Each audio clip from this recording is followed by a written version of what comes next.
this woman that these scribes and Pharisees had brought to Jesus and made this accusation that she was caught in the very, very act of adultery.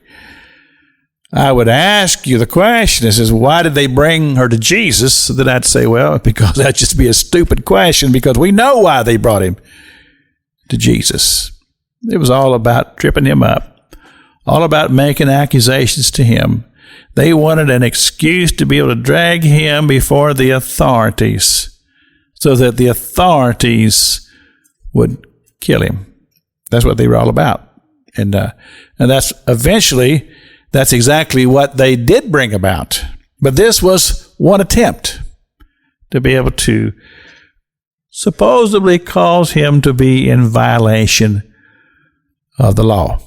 Because they said, now, and I love the way, and I read it in the King James Version, it says, they said to Jesus, now, the law of Moses says, and of course they were trying to draw Jesus into this discussion about the law of Moses so they could accuse Jesus of not following the law of Moses, which is a part of their trap. Of course, Jesus never fell for the traps. It seems like that they would have learned this after a while. Jesus always outsmarted them. But this time, he didn't play their game. He just began to deal with the reality.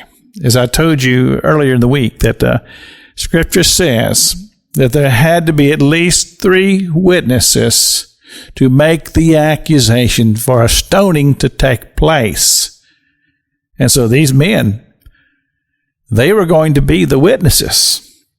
And so what Jesus began to do is he began to deal with the character of the witnesses.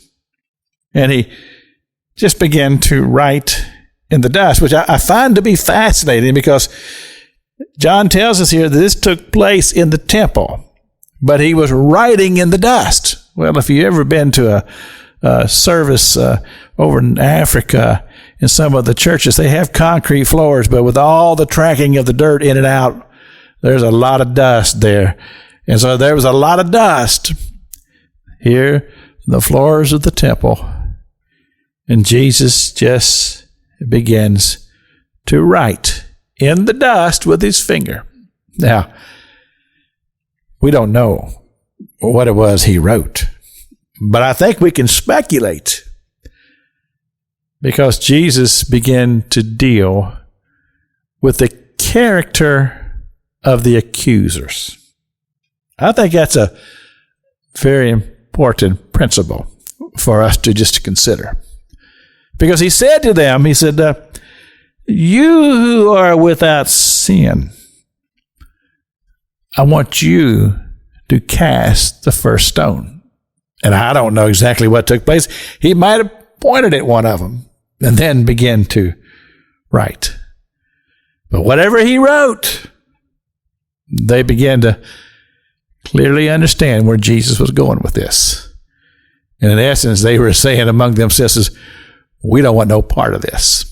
We don't want no part of this. And so they just, one by one, just began to turn and walk away, realizing that they themselves were about to be exposed for the hypocrites that they were. This is Pastor Jack King with the gospel on the radio broadcast.